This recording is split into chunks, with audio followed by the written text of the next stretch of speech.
You cannot begin to imagine in how many ways the world is the opposite of what you have been taught to believe. You see the guy who sells drugs to willing customers so he can feed his family as the scum of the earth, while you see the hypocrite who gives away stolen money in the name of government as a saint. You see the guy who tries to avoid being robbed by the federal thugs as a crook and a tax cheat, but see as virtuous the politician who gives away the same stolen loot to people to whom it does not belong. You see the cop as a good guy when he drags a man away from his friends and family and throws him in prison for 10 years for smoking a leaf. And you see anyone who defends himself from such barbaric fascism as the lowest form of life, a cop killer. In reality, most drug dealers are more virtuous than any government social worker, and prostitutes have far less to be ashamed of than political whores, because they trade only with what is rightfully theirs, and only with those who want to trade with them. The upstanding, church-going, law-abiding, tax-paying citizen who votes Democrat or Republican is far more despicable and a bigger threat to humanity than the most promiscuous, lazy, drug-snorting hippie. Why? Because the hippie is willing to let others be free, and the voter is not. The damage done to society by bad habits and loose morality is nothing compared to the damage done to society by the self-righteous violence committed in the name of the state. You imagine yourselves to be charitable and tolerant when you are nothing of the sort. Even the Nazis had table manners and proper etiquette when they weren't killing people. You think you're good people because you say please and thank you? You think sitting in that big building on Sunday makes you noble and righteous? The difference between you and a common thief is that the thief has the honesty to commit the crime himself, while you whine for government to do your stealing for you. The difference between you and the street thug is that the thug is open about the violence he commits, while you let others forcibly control your neighbors on your behalf. You advocate theft, harassment, assault, and even murder, but accept no responsibility for doing so. You old folks want the government to steal from your kids so you can get your monthly check. You parents want all your neighbors to be robbed to pay for your kids' schooling. You all vote for whichever crook promises to steal money from other people to pay for what you want. You demand that those people who engage in behaviors you don't approve of be dragged off and locked up, but feel no guilt for the countless lives your whims have destroyed. You even call the government thugs your representatives, and yet you never take responsibility for the evil they commit. You proudly support the troops as they kill whomever the liars in D.C. tell them to kill, and you feel good about it. You call yourselves Christians or Jews or claim to follow some other religion, but the truth is what you call your religion is empty window dressing. What you truly worship, the God you really bow to, what you really believe in is the state. Thou shalt not steal, thou shalt not murder, unless you can do it by way of government. Then it's just fine, isn't it? If you call it taxation and war, it stops being a sin, right? After all, it was only your God that said you shouldn't steal and murder, but the state said it was okay. It's pretty obvious which one outranks the other in your minds. Despite all the churches, synagogues, and mosques we see around us, this nation has one God and only one God, and that God is called government. Jesus taught nonviolence and told you to love your neighbor, but the state encourages you to vote for people who will use the violence of government to butt into every aspect of everyone else's life. Which do you believe? To those about to stone a woman who had committed adultery, Jesus said, "Let him who is without sin cast the first stone." But the state says it's perfectly fine to lock someone up if they do something you find distasteful, such as prostitution. Which do you believe? The Christian God says, "Thou shalt not covet," but coveting is the lifeblood of the beast that is the state. You are taught to resent, despise, and hate anyone who has anything you don't have. You clamor for the state to tear other people down, steal their property, and give it to you. And you call that fairness. The Bible calls it coveting and stealing. You are not Christians. You are not Jews. You are not Muslims. and you certainly aren't atheists. You all have the same God, and its name is government. You're all members of the most evil, insane, destructive cult in history. If there ever was a devil, the state is it, and you worship it with all your heart and soul. You pray to it to solve every problem, to satisfy all your needs, to smite your enemies, and to shower its blessings upon you. You worship what Nietzsche called the coldest of all cold monsters, and you hate those of us who don't. To you, the greatest sin is disobeying your God, breaking the law, you call it, as if anyone could possibly have any moral obligation to obey the arbitrary commands and demands of the corrupt, lying, delusional megalomaniacs who infest this despicable town. Even your ministers, priests, and rabbis, more often than not, are traitors to their own religions, teaching that the commands of human authority should supersede adherence to the laws of the gods they say they believe in. Several years ago, I heard one pompous evangelical jackass in particular pontificating on the radio that anyone who disobeys the civil authority, be it a king or any other government, is engaging in rebellion against God. Those were the exact words he used. What if the government is doing something wrong? Well, this salesman for Satan opined, that is the business of those in government, and you are still obligated to obey. Everywhere you turn, be it the state or the church, the media or the schools, you are taught one thing above all else, the virtue of subjugating yourselves to mortals who claim to have the right to rule you. It is sickening the reverence with which you speak of the liars and thieves whose feet are so firmly planted on your necks. You call the congressmen and the judges honorable, and you swoon at the magnificence of the grandiose halls they inhabit, the temples they built to celebrate the domination of mankind. You feel pride at being able to say you once shook a senator's hand or saw the president in person. Ah, yes, the grand deity himself, His Royal Highness, the President of the United States of America. You speak the title as if you're referring to God Almighty. The vocabulary has changed a bit, but your mindset is no different from that of the groveling peasants of old who bowed low, faces in the dirt, with a feeling of unworthiness and humility when in the presence of whatever narcissist had declared himself to be their rightful lord and master. The truth of the matter, back then and today, is that these parasites who call themselves leaders are not superior beings. They are not great men and women. They are not honorable. They're not even average. The people who earn an honest living, from sophisticated millionaire entrepreneurs to illiterate day laborers doing the most menial tasks you can imagine, those people deserve your respect. Those people you should treat with courtesy and civility. But the frauds who claim the right to rule you and demand your subservience and obedience, they deserve only your scorn and contempt. Those who seek so-called high office are the lowest of the low. They may dress better, have larger vocabularies, and do a better job of planning out and executing their schemes, but they are no better than pickpockets, muggers, and carjackers. In fact, they are worse, because they don't want to rob you of just your possessions. They want to rob you of your very humanity, deprive you of your free will, by slowly leeching away your ability to think, to judge, to act, reducing you to slaves in both body and mind. And still you persist in calling them leaders. Leaders? Where is it that you think you're going exactly that would require you to have a leader? If you just live your own life and mind your own damn business, exercising your own talents, pursuing your own dreams, striving to be what you believe you should be, what possible use would you have for a leader?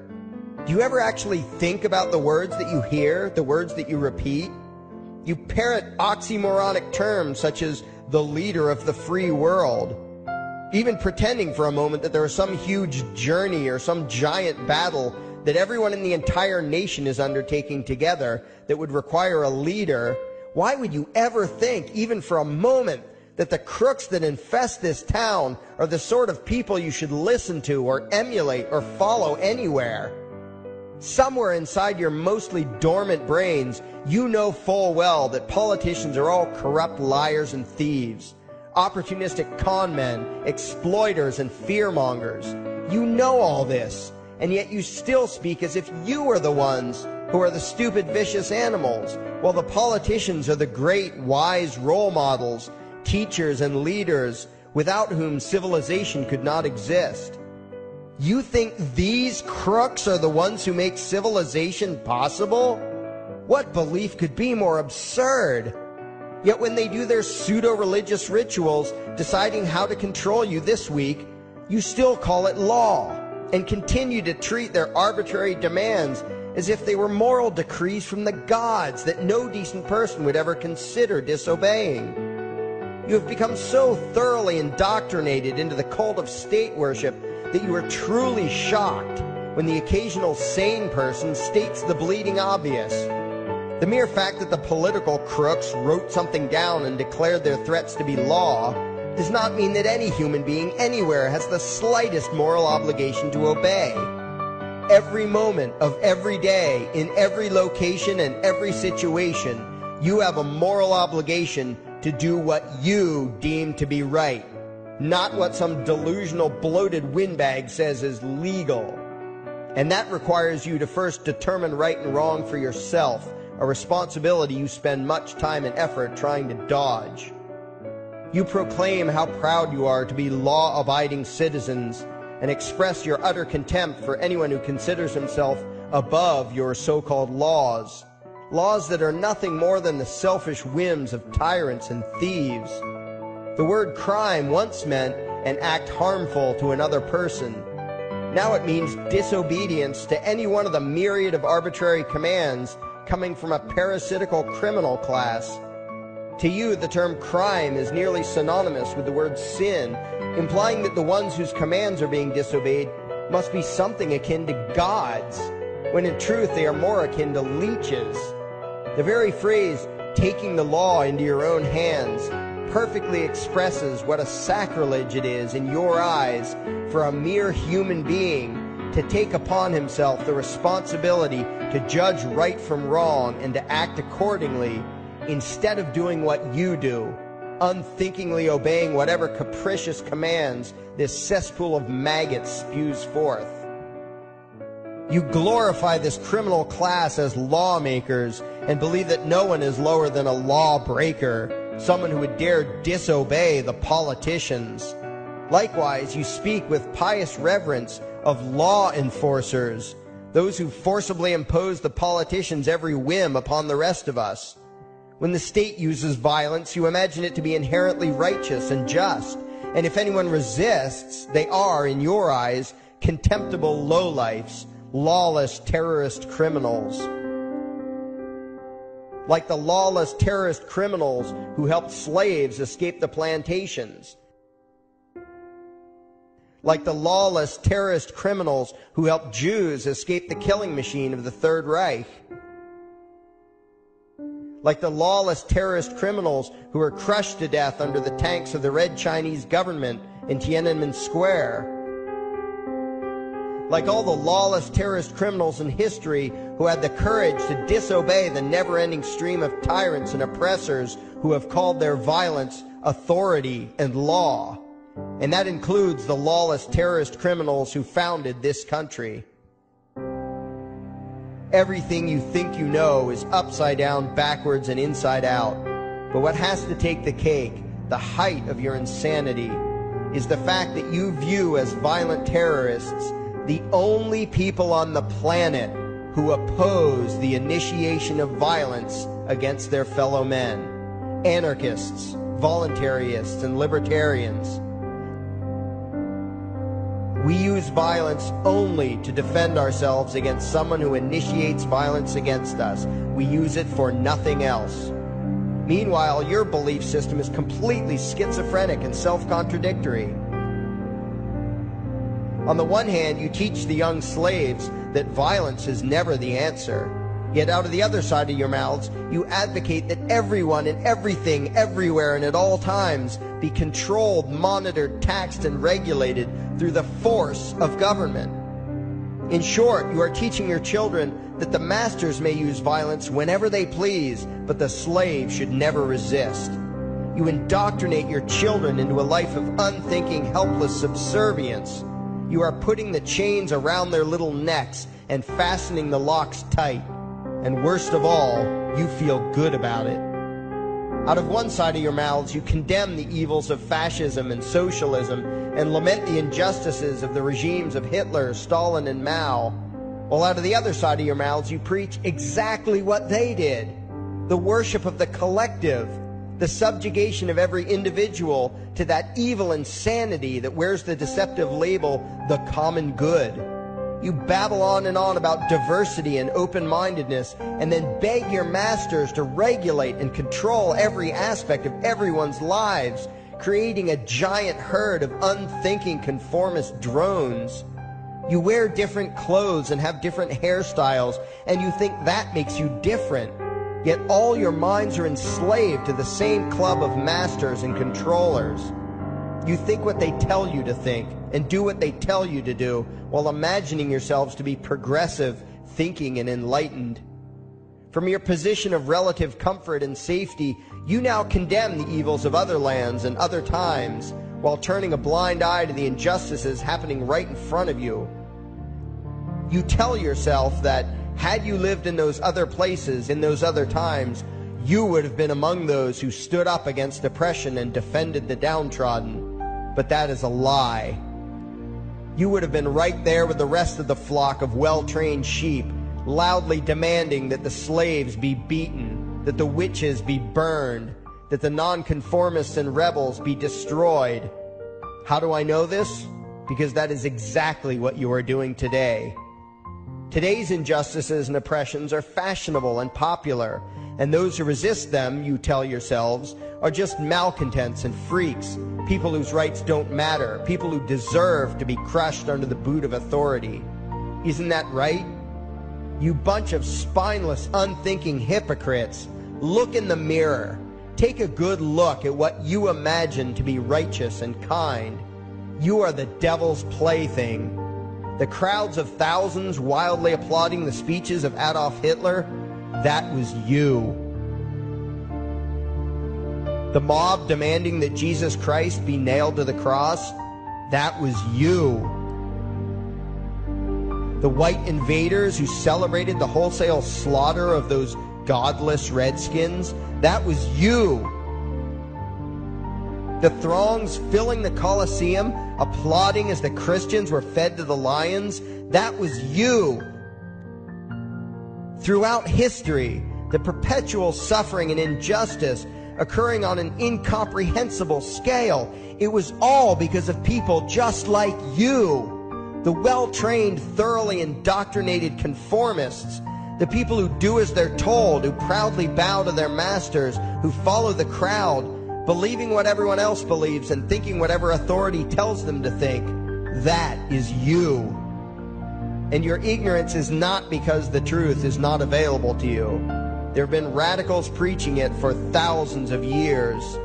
No, you are ignorant because you shun the truth with all your heart and soul. You close your eyes and run away when a hint of reality lands in front of you. You condemn as extremists and fringe kooks those who try to show you the chains you wear because you don't want to be free. You don't even want to be human. Responsibility and reality scare the hell out of you, so you cling tightly to your own enslavement and lash out at any who seek to free you from it. When someone opens the door to your cage, you cower back in the corner and yell, "Close it, close it." Well, some of us are finished with trying to save you. We've wasted enough effort trying to convince you that you should be free. All you ever do is spout back what your masters have taught you, that being free only leads to chaos and destruction, while being obedient and subservient leads to peace and prosperity. There are none so blind as those who will not see. And you nation of sheep, would rather die than see the truth.